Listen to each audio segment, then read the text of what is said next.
Aujourd'hui, le titre de ce message, c'est Doctrine au pluriel de démons au pluriel. Euh, Ce qui a motivé ce message, c'est que nous voyons de plus en plus, je dirais presque chaque semaine, nous voyons des personnes qui étaient chrétiennes depuis longtemps être happées d'une manière ou d'une autre. Alors, je n'ai pas la prétention dans ce message de tout expliquer le pourquoi, mais il y a quand même certaines choses que j'aimerais soulever. Et ma lecture du départ, elle se trouve dans Jude. Il y a un seul chapitre, on va lire les versets 3 et 4, et j'ai pris la version Nouvelle Français courant. Très chers amis, j'avais un vif désir de vous écrire au sujet du salut qui nous est commun. Or, je me suis vu dans l'obligation de vous adresser cette lettre, afin de vous encourager à combattre pour la foi que Dieu a donnée une fois pour toutes à ceux qui lui appartiennent. En effet, certains individus malfaisants se sont introduits discrètement parmi vous. L'apôtre Jude aurait aimé partager sur le salut que Christ nous accorde, développer ce sujet pour peut-être accentuer, enraciner plus la foi de ces personnes qui reçoivent cette lettre, mais au moment où il voulait approfondir ce sujet, il s'est rendu compte qu'il y avait une priorité. Il y avait quelque chose qu'il fallait qu'il aborde parce que la situation nécessitait de ne pas, quelque part, avoir des messages qui sont agréables, qui sont des messages qu'on aime vraiment apporter, mais il fallait pointer le doigt sur des choses qui ne vont pas. Il y avait des individus malfaisants qui s'introduisaient dans les communautés et ils y faisaient beaucoup de dégâts. En fait, si vous lisez le, le Nouveau Testament à partir des épîtres, vous verrez combien, sans arrêt, il y avait des faux ouvriers, des faux docteurs, des faux prophètes qui sévissaient dans l'Église naissante. Alors, en bon apôtre, eh bien, Jude se devait de sonner l'alarme afin que ces chrétiens auxquels il écrit se lèvent pour combattre. On ne sait pas si ces avertissements ont été pris au sérieux, mais Pasteur Corinne, comme moi-même, on peut vous dire qu'on constate qu'aujourd'hui, la majorité des enfants de Dieu restent sourds, n'écoutent pas. Malgré les avertissements, malgré que bibliquement, il y est toujours question que dans les temps de la fin, il y aurait vraiment des temps difficiles, qu'il y aurait beaucoup de faux prophètes qui séduiraient beaucoup de personnes. Néanmoins, beaucoup d'enfants de Dieu restent sourds et quelquefois ils se croient bien établis, bien droits depuis des décennies et puis ils sont emportés. Et c'est une tragédie, c'est dramatique. Donc presque chaque semaine, on peut constater cela. Et comment réagir? Eh bien, je pense que c'est dans notre ministère aussi d'avertir, de continuer à avertir. Alors ces personnes, elles chutent, elles sont entraînées par quoi? Certaines, c'est le nouvel âge. Et le nouvel âge s'insinue partout avec la réalisation de soi, avec le fait de se choisir, avec les promotions personnelles, tout cet aspect d'enseignement qui fait qu'on met la personne humaine au centre. C'est ça le but maintenant, que cette personne humaine soit épanouie, établie. Il y a l'afrocentrisme, et je vais expliquer ce que c'est l'afrocentrisme. Il y a l'occultisme, carrément, qui entre dans l'Église, qui a même quelquefois bonne presse dans l'Église. Il y a le culte des anges, où les anges deviennent plus les personnes compris, les êtres compris plutôt que Dieu. Il y a la Kabbale qu'on dit biblique, alors que la Kabbale est tout à fait occulte.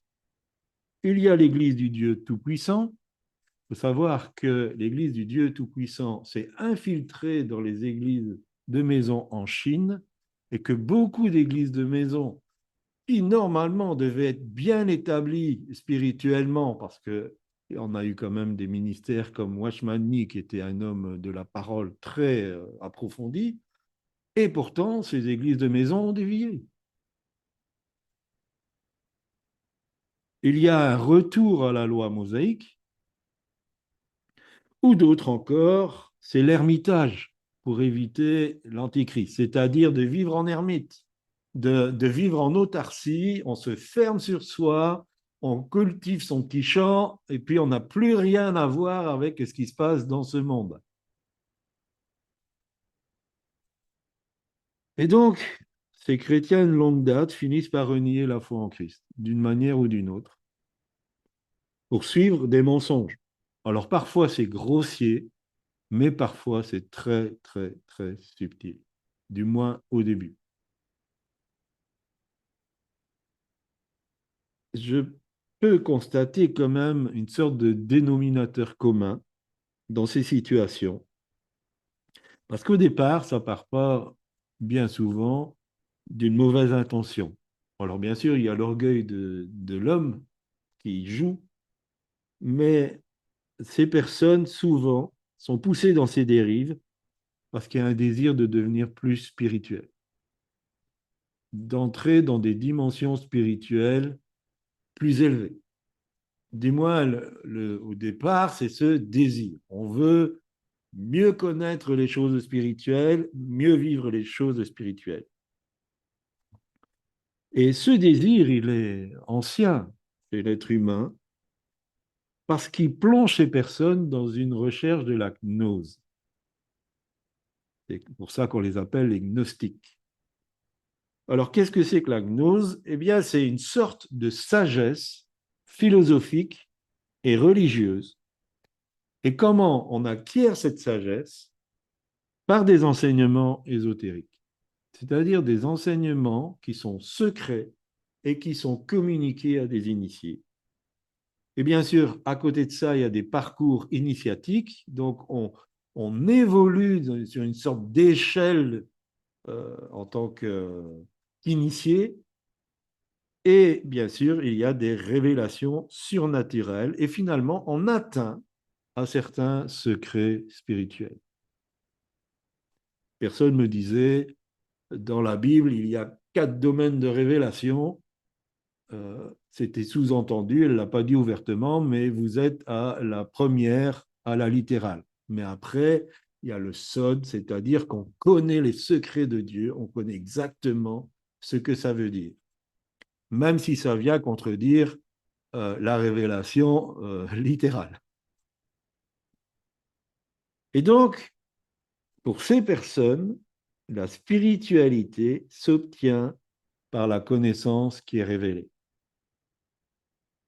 J'aime beaucoup ce verset d'Ecclésiaste 7, 16, parce que c'est une mise en garde de Salomon sur ce sujet. Ne sois pas juste à l'excès.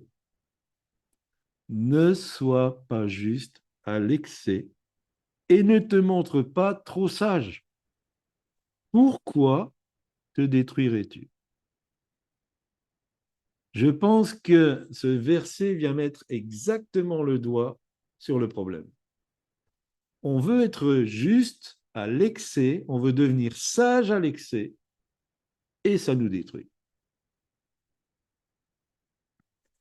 Alors j'aimerais parler du judaïsme. Je vais en aborder 2 cet après-midi. Et le premier, c'est le judaïsme. Et je lis Colossiens chapitre 2, verset 16. Que personne donc ne vous juge au sujet du manger ou du boire, ou au sujet d'une fête, d'une nouvelle lune ou des sabbats. Cette recommandation de Paul, elle va dans les deux sens. C'est-à-dire que nous n'avons pas à juger ceux qui estiment qu'ils doivent faire une différence entre le sabbat et le dimanche, entre certaines fêtes, comment les fêter. Nous n'avons pas à les juger. Mais ces personnes n'ont pas à nous juger non plus si nous ne respectons pas le sabbat. Et c'est ce que Paul veut dire, que chacun fasse selon les convictions qu'il a dans son cœur. Parce que célébrer le sabbat ou célébrer le dimanche, c'est pas ça l'important. L'important, c'est de consacrer une journée à célébrer Dieu. Et je dirais que même les églises évangéliques ont un problème avec ça, parce que de plus en plus de personnes travaillent le dimanche. Si nous nous sommes absentés, c'est parce que nous avons fait une commande sur IKEA et que maintenant on est livré le dimanche. Alors bien sûr, juste à l'heure de la réunion, pour faire bien quoi. Et donc beaucoup de personnes travaillent le dimanche, mais les églises évangéliques n'envisagent pas de faire un culte le samedi. L'Église est très difficile à s'adapter, à donner des solutions. Quand Dieu a dit il faut consacrer un jour au repos, c'est tout à fait justifié. Nous avons besoin de prendre des jours de repos. Notre corps l'a besoin. Si on ne le fait pas, on va avoir des problèmes de santé, on va avoir des problèmes émotionnels, on va avoir des problèmes moraux. Donc, prendre un jour de congé est quelque chose d'important. Ça, ce principe, il faut le respecter. Mais le jour, selon nos disponibilités, selon ce qu'on peut faire.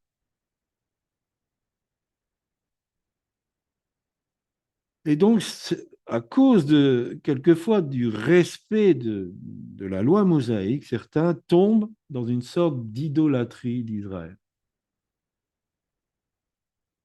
Je vais y revenir à comment nous comporter avec Israël. Mais la frontière est très fine et on peut vite tomber dans une sorte d'adoration d'Israël. Nous avons même rencontré des personnes qui remuaient ciel et terre pour trouver qu'ils avaient des origines juives. Alors, en préparant ce message, j'ai découvert quelque chose, et je découvre toujours quelque chose quelque part dans la parole de Dieu. Dans Jean 4, 22, Jésus a dit, le salut vient des Juifs. Et donc, ça signifie que quelque part, le salut n'est pas accessible si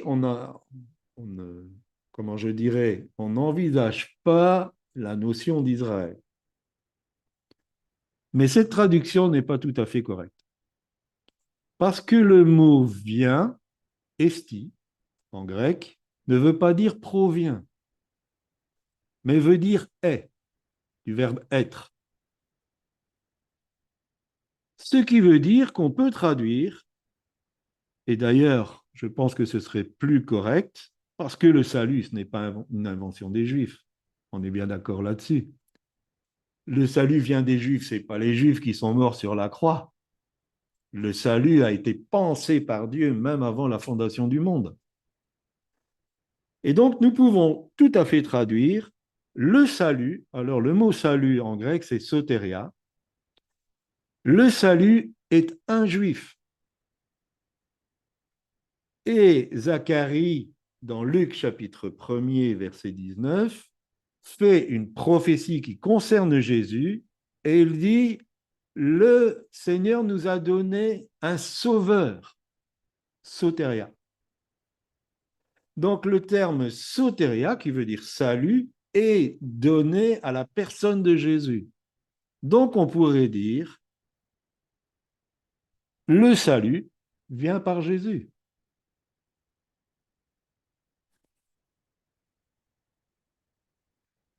Nous pouvons aussi envisager que le salut est juif à cette époque, donc c'est une autre façon peut-être de voir les choses, parce que à ce moment-là, les seules personnes qui pouvaient accéder au salut au travers de la loi, c'était les juifs.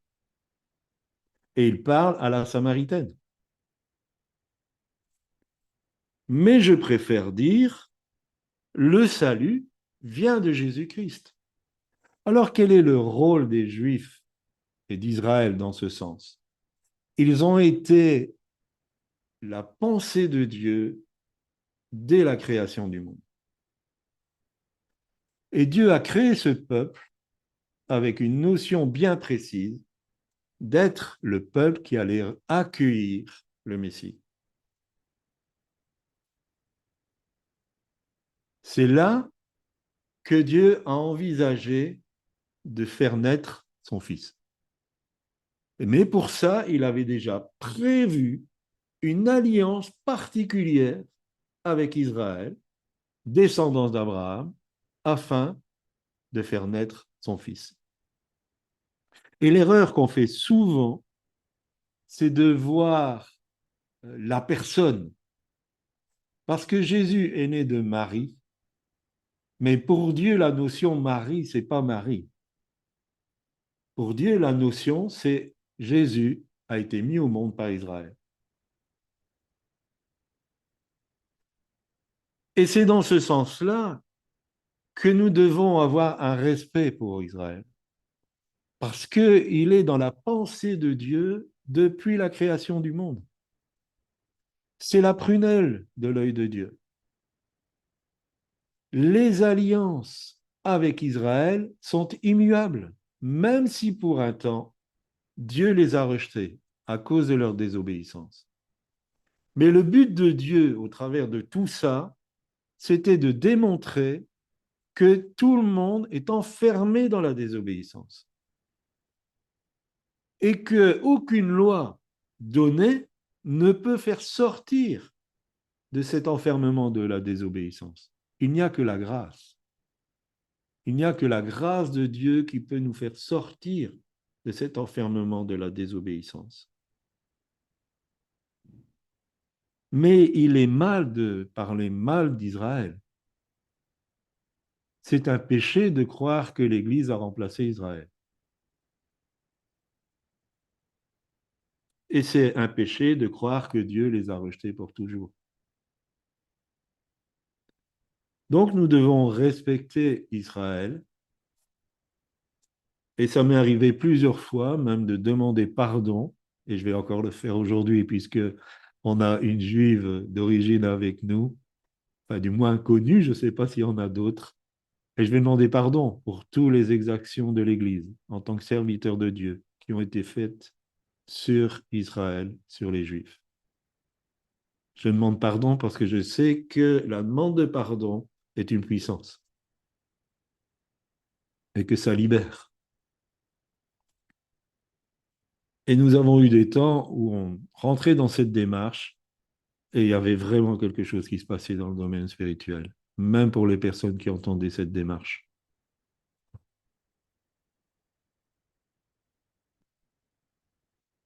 Néanmoins, même s'ils avaient la loi, s'ils avaient les ancêtres, s'ils avaient les patriarches, s'ils avaient la parole de Dieu, la connaissance de Dieu, ils étaient privilégiés dans ce sens-là, mais tout ce qu'ils avaient reçu, c'était l'ombre des choses à venir.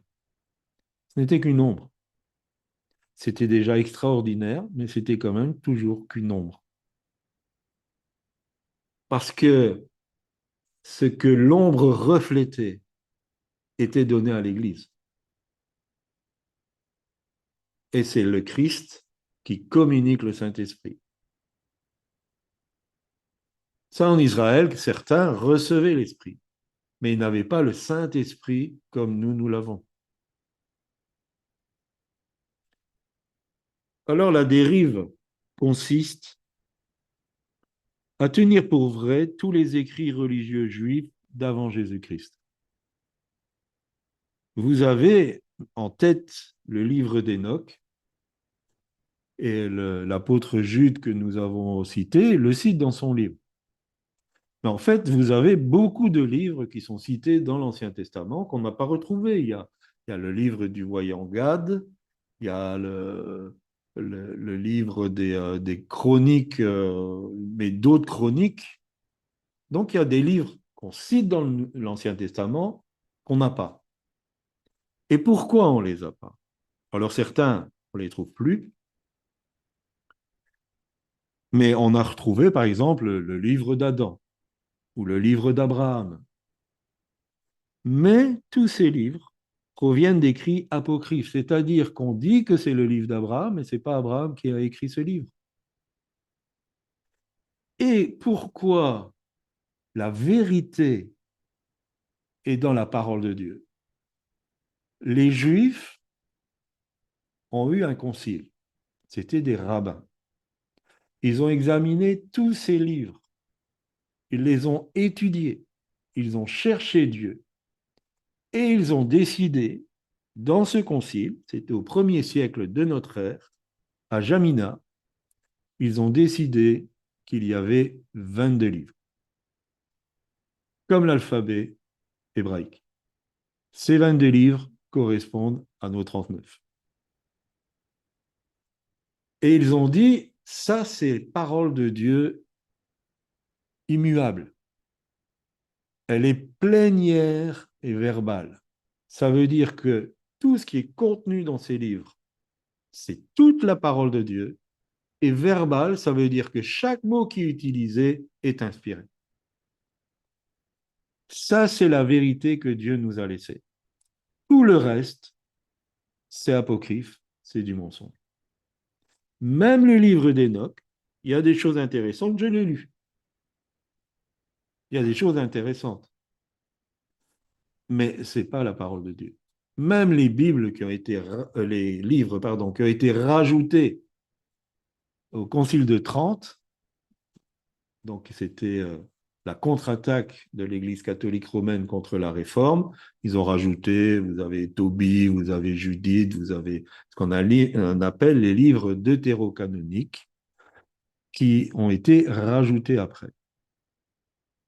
Mais donc le canon de l'écriture, c'est 39 livres dans l'Ancien Testament, c'est 27 livres dans le Nouveau Testament. Et je vous assure que certains, ils ont passé beaucoup de temps à réfléchir.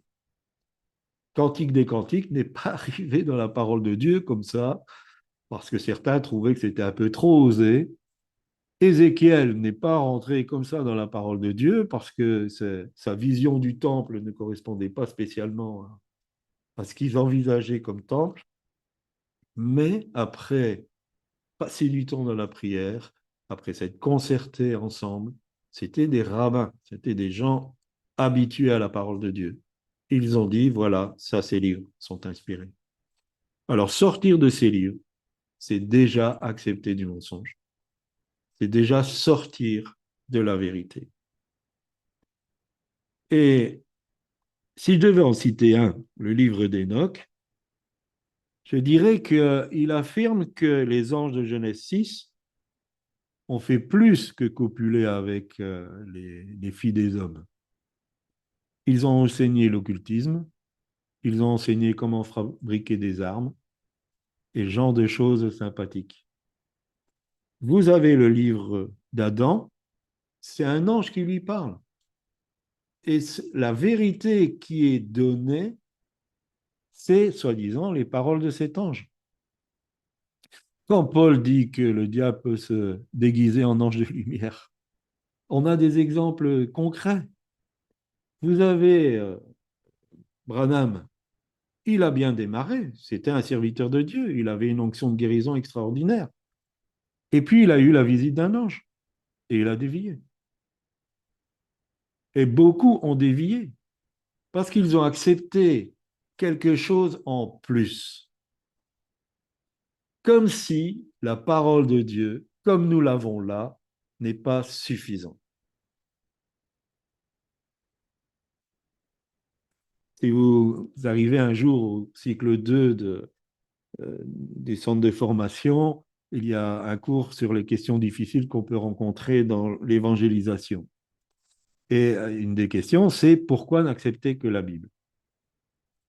Eh bien, je dirais d'abord déjà qu'elle nous soit arrivée, c'est miraculeux. Tous les gens qui ont essayé de la détruire, tous les gens qui ont essayé de la changer, Et aujourd'hui, on essaye encore. Le simple témoignage de ceux qui la lisent et qui changent de vie complètement.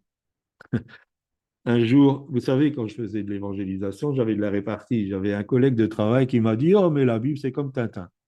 Alors, j'ai dit, je ne sais pas si vous connaissez Tintin, c'est une BD belge. J'ai dit, tu as déjà vu quelqu'un qui lit Tintin qui arrête de boire? Il m'a dit non. Ben, je dis, moi, j'ai déjà vu des gens qui lisent la Bible et qui ont arrêté de boire.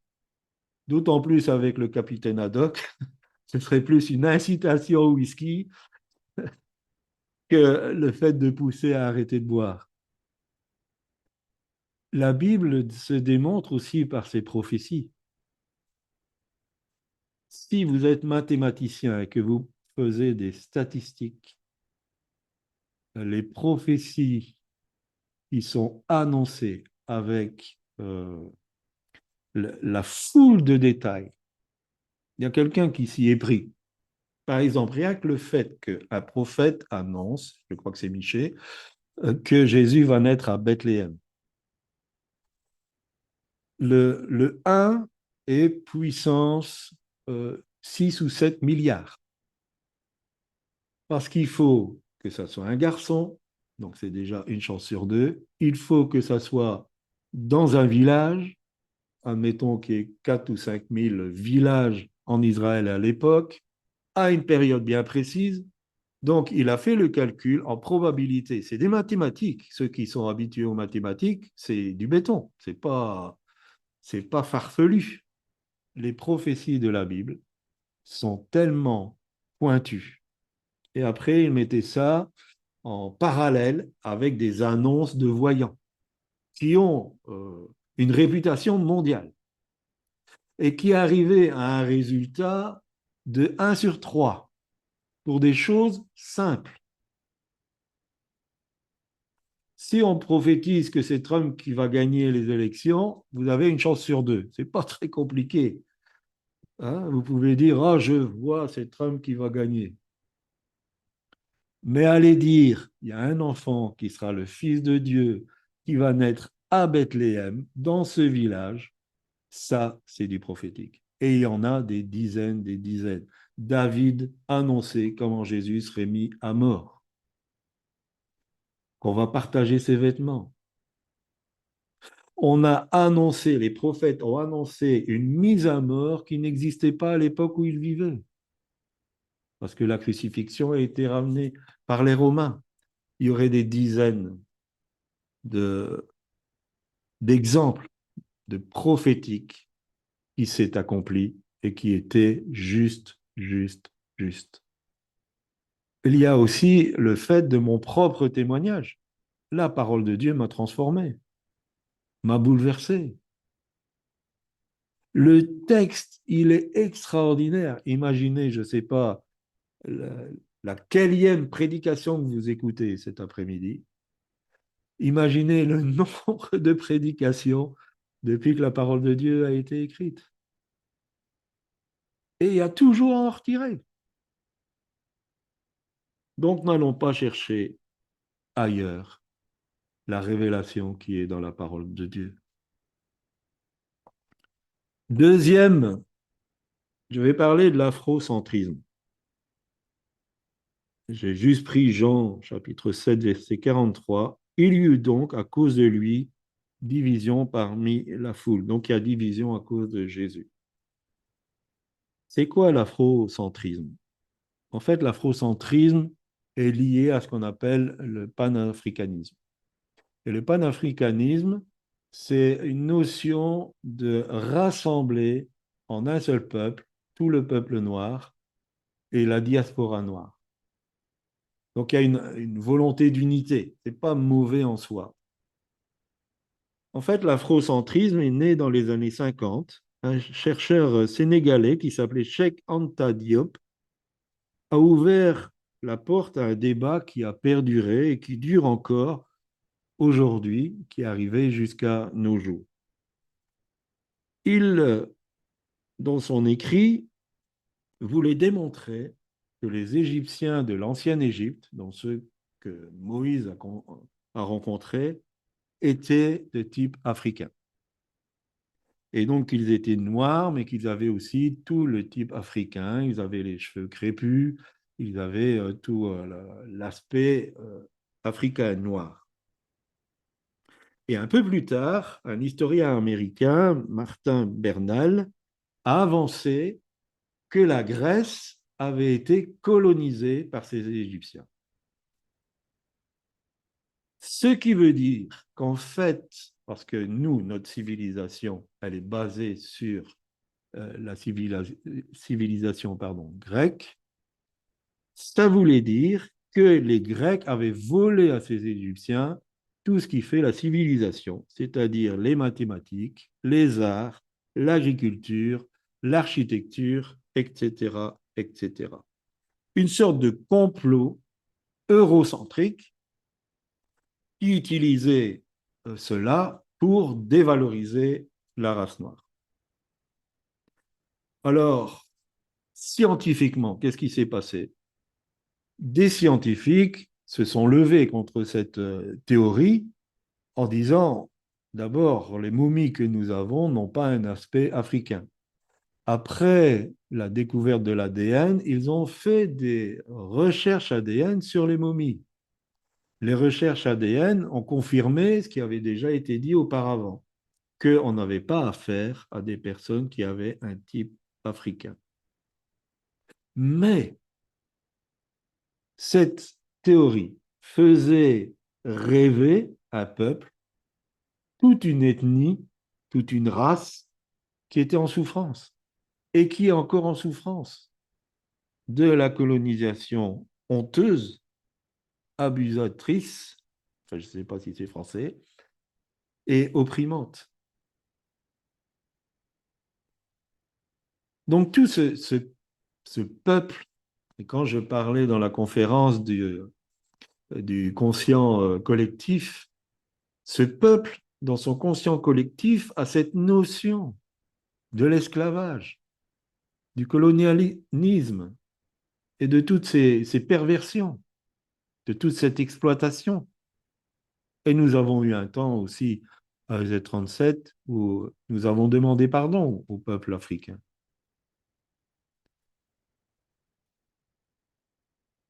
Mais le démenti est tombé en désuétude et l'afrocentrisme est revendiqué comme le détenteur de la véritable histoire de l'Antiquité. C'est-à-dire que notre civilisation est le fruit de la sagesse égyptienne.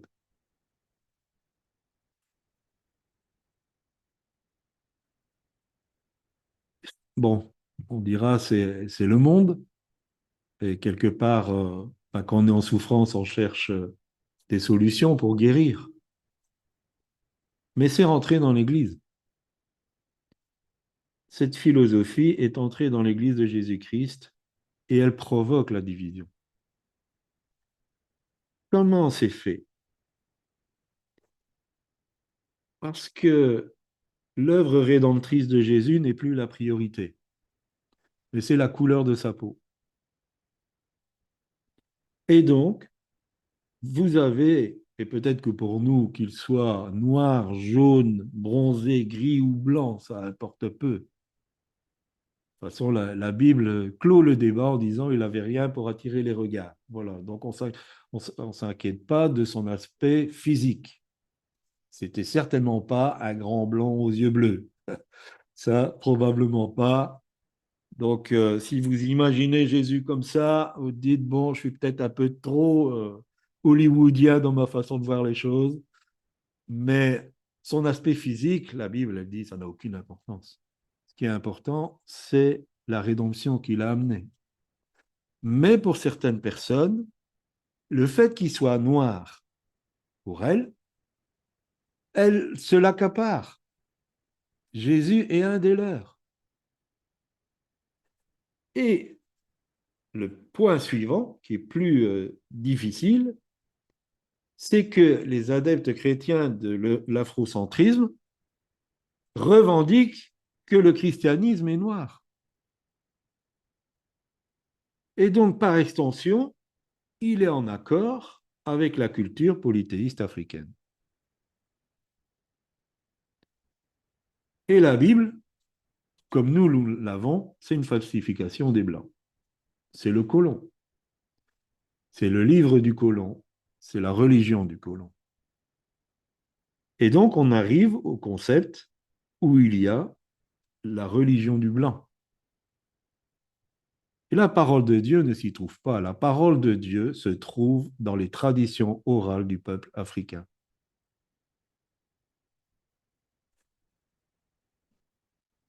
Éphésiens chapitre 2, 14 à 16 nous dit, car il est notre paix, lui qui des deux n'en a fait qu'un et qui a renversé le mur de séparation, l'inimitié, ayant anéanti par sa chair la loi des ordonnances dans ses prescriptions, afin de créer en lui-même, avec les deux, juifs et non-juifs, un seul homme nouveau, en établissant la paix et de les réconcilier l'un et l'autre en un seul corps avec Dieu par la croix, en détruisant par elle l'inimitié. Nous sommes un seul peuple. Que Jésus soit noir, blanc ou d'une autre couleur, ça n'a pas d'importance. Nous sommes un seul peuple, il a fait de nous un seul peuple. Et ce que nous sommes appelés à faire, c'est travailler à cette unité du seul peuple. Comme notre verset du départ sur ce point-là, la foule peut se diviser sur des questions de cet ordre. Mais si nous faisons partie de l'Église de Jésus-Christ, nous ne pouvons pas séparer ce que Dieu a joint. Un seul peuple, une seule nation, il n'y a plus ni juif, ni grec, ni homme, ni femme, ni blanc, ni noir. Là, c'est la version biblique que Claudie. Ni européen, ni africain, ni seulement un peuple de disciples qui manifeste l'amour chrétien. C'est à ça que nous sommes appelés. Et c'est pour ça que je dis souvent, je ne suis pas blanc, je ne suis pas un colon, je suis un enfant de Dieu. Vous êtes mes frères, vous êtes mes sœurs, vous êtes mon peuple, vous êtes ma nation. Je suis plus belge non plus, je suis pas français, même si j'habite en France. Ma nation, c'est le peuple de Dieu. Amen. Pour conclure, et puis je vous donnerai l'opportunité de vous exprimer, la spiritualité n'est pas une question de connaissance, mais de relation. C'est la communion avec le Saint-Esprit qui fait grandir en nous le caractère de Dieu, sous la forme du fruit de l'Esprit. Plus nous soignons cette communion, et plus notre homme spirituel, celui qui est né de l'Esprit lors de notre nouvelle naissance, deviendra fort. Ce qui, de facto, fera de nous des hommes et des femmes spirituellement inspirés. Et j'aimerais vous avertir, si vous êtes de ceux qui commencent à sombrer, fuyez ces enseignements malveillants. Prenez la fuite loin de ces individus malfaisants. C'est le salut de votre âme qui est en jeu. C'est plus qu'une question de vie ou de mort. C'est une question de vie ou de mort spirituelle. Merci de m'avoir écouté. Si vous voulez intervenir, je vous laisse la parole.